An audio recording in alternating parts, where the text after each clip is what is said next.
Programme news watch میں ایک بار پھر ناظرین آپ کو خوش آمدید کہتے ہیں. ہمارے ساتھ موجود ہیں جمعیت علماء اسلام فضل الرحمان گروپ کے سیکرٹری جنرل مولانا عبدالغفور حیدری. مولانا صاحب، یہ حتمی فیصلے کا سوال میں نے اسی لیے کیا ہے کہ قائمہ کمیٹیوں سے آپ مستعفی نہیں ہو رہے، مولانا صاحب خود کشمیر کمیٹی کی چیئرمین شپ سے مستعفی نہیں ہو رہے، اسی لیے میں نے یہ آپ سے پوچھا ہے اس کی کیا صورتحال ہے؟ نہ، وہ اس کی بات نہیں ہے. دیکھیں، بات سمجھا کریں. بات دراصل یہ ہے بھائی کہ کمیٹیاں جو ہیں وہ پارلیمنٹ کا حصہ ہوتی ہیں. اس میں اپوزیشن کے لوگ بھی کمیٹیوں کے چیئرمین ہوتے ہیں، حکومت کے افراد بھی کمیٹیوں کے چیئرمین ہوتے ہیں. ابھی اپوزیشن کے بہت سارے لوگ ہیں جو کمیٹیوں کے چیئرمین ہیں. تو اس کو اس انداز سے لے گا کہ کمیٹیوں سے استعفے دینے یا نہیں دینے، یہ تو پارلیمنٹ کا حصہ ہے اور اس کا حکومتی اس سے کوئی تعلق نہیں. بہت بہت شکریہ. مولانا عبدالغفور حیدری جمعیت علماء اسلام فضل الرحمان کے سیکرٹری جنرل ہم سے گفتگو کر رہے تھے، اور اسی موضوع پر ہمیں جوائن کیا ہے ٹیلی فون لائن پر ایک بار پھر پاکستان کے سابق وزیر مملکت برائے مذہبی امور ڈاکٹر عامر لیاقت حسین نے. بہت بہت شکریہ ڈاکٹر صاحب. گزشتہ روز بھی ہم یہی بات کر رہے تھے کہ جب اس طرح کے الزامات آتے ہیں دیگر ملکوں میں ہم دیکھتے ہیں کہ وزیر مستعفی ہو جاتے ہیں، لیکن آج وزیر موصوف جب مستعفی ہوئے تو انہوں نے بڑا شدید رد عمل کا مظاہرہ کیا. جی جاوید اقبال صاحب، بہت شکریہ مجھ سے گفتگو کرنے کا. میرا خیال ہے مستعفی تو نہیں ہوئے، انہیں برطرف کیا گیا ہے. جی بالکل برطرف نکالا گیا ان کو. جی بالکل. نکالنے کے بعد تو پیچ و تاب کھائیں گے وہ. بہتر یہ تھا، میں نے آپ کے پروگرام میں کل بھی عرض کیا تھا اور آپ نے اس موضوع کو بر وقت اٹھایا تھا، جس پر آپ یقیناً خراج تحسین کی بھی مستحق ہیں اور ابھی تک آپ اسے فالو اپ کر رہے ہیں، کہ اصولی طور پر انہیں یہ وزارت آج اگر وہ وزارت چھوڑ چکے ہوتے تو شاید حامد سعید کاظمی صاحب کی جو رسپیکٹ ہے، جو ان کی عزت ہے، اس میں مزید اضافہ ہوتا. لیکن اب ان کے ساتھ یہ لفظ برطرف جڑ گیا ہے. اور اگر سپریم کورٹ کے تناظر میں آپ اسے دیکھیں تو سپریم کورٹ نے 2 دن پہلے واضح طور پر یہ میسج بھجوایا تھا لطیف کھوسہ صاحب کے ذریعے سے کہ وزیر اعظم صاحب تک یہ پیغام پہنچائیں کہ اگر باثر لوگ اپنی سیٹس پر رہیں گے تو پھر ہم انصاف کیسے کریں گے.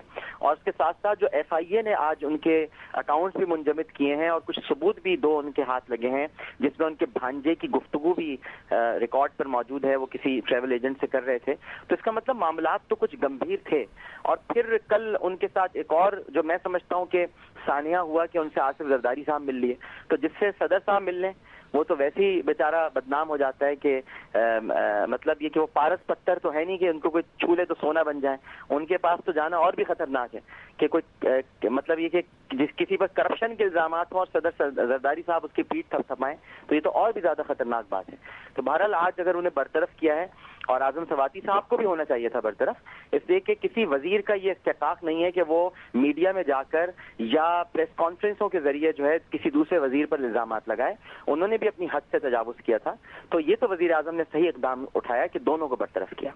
اچھا ڈاکٹر صاحب، اس میں جو اہم نقطہ ہے وہ یہ ہے کہ آج حامد سعید کاظمی صاحب نے اس حج میں خود ایک سپریم کورٹ آف پاکستان کے سینئر جج صاحب موجود تھے، اور جب اس کیس کو سنتے ہوئے انہوں نے ان الزامات کے حقائق سامنے پیش کیے کہ واقعی میں حاجیوں کو مشکلات کا سامنا تھا، تو آج وزیر موصوف نے ان پہ بڑا طنز کیا. آپ کو لگتا ہے کہ یہ کوئی مناسب رویہ تھا وزیر کا؟ بہت ہی غیر مناسب رویہ تھا. اور میں یہ تاریخی حوالہ دینا چاہوں گا آپ کے پروگرام کے توسط سے جاوید اقبال صاحب کہ قاضی شرح پر تنقید کی انہوں نے بنیادی طور پر ہمارے ایک بہت ہی عزت اور احترام کی نگاہ سے ہم جس ہستی کو دیکھتے ہیں، قاضی شرح، انہوں نے ایک مقدمے میں خود فریق بنے تھے وہ، اور وہ کٹہرے میں نہیں کھڑے ہوئے تھے جا کر. جو انہوں نے فرمایا ہے کہ اگر جج کو شوق ہے کہ وہ گواہی دے تو اسے کٹہرے میں آنا چاہیے. تو قاضی شرح کی تاریخ موجود ہے، یہ پڑھ لیں. اور یہ خود ماشاءاللہ بہت ہی علمی شخصیت ہیں کہ قاضی شرح نے اپنی نشست پر ہی تشریف فرما ہو کر فریق کے مخالف کے خلاف گواہی دی تھی. تو جج گواہی بھی دے سکتا ہے، اسے ضرورت نہیں ہے کہ کٹہرے میں آ کر کھڑا ہو. جج خود دیکھتا ہے، خود منصف ہوتا ہے. تو جج کی توہین بھی ہے یہ ایک طرح سے. ڈاکٹر صاحب آپ ہمارے ساتھ موجود رہیے. ہمیں اس گفتگو میں جوائن کیا ہے سینئر صحافی اور سینئر تجزیہ کار جناب مجیب الرحمان شامی نے، جو اس وقت ہمارے ساتھ کراچی سے ٹیلی فون لائن پر موجود ہیں. شامی صاحب آپ کو خوش آمدید کہتے ہیں اپنے پروگرام میں. آج جو آپ نے پیش رفت دیکھی کہ یہ جو سلسلہ کافی دنوں سے جاری تھا، اس میں یہ فیصلہ کیا گیا ہے کہ وزراء کو برطرف کر دیا گیا، اعظم سواتی کو اور حامد سعید کاظمی کو، کیسے دیکھا آپ نے اس پیش رفت کو؟ اس کا لازمی نتیجہ یہی ہونا تھا کہ دونوں وزراء جو ہے ان کو سبکدوش کر دیا جاتا. اس لیے کہ پاکستان کی جمہوریت جو ہے اس کے عجب نمونے ہمیں دیکھنے کو مل رہے ہیں. ایک صاحب کابینہ میں موجود بھی ہیں اور کابینہ کے دوسرے وزیر کے خلاف وہ الزامات بھی لگا رہے ہیں اور عدالت میں جا کے اس کے خلاف بیان بھی دے رہے ہیں. تو لازمی یہ بات تھی کہ وہ پہلے استعفیٰ دیتے اور پھر جو چاہتے موقف اختیار کرتے. جب انہوں نے یہ موقف اختیار نہیں کیا تو پھر وزیر اعظم نے دونوں وزیروں کو سبکدوش کر دیا اور یہ ایک بہتر فیصلہ کیا انہوں نے. اس کا نتیجہ جو بھی نکلے لیکن فیصلہ ایسا نہیں ہے کہ جس کے بارے میں آپ کہہ سکیں کہ یہ کوئی غیر پارلیمانی ہے یا غیر سیاسی ہے.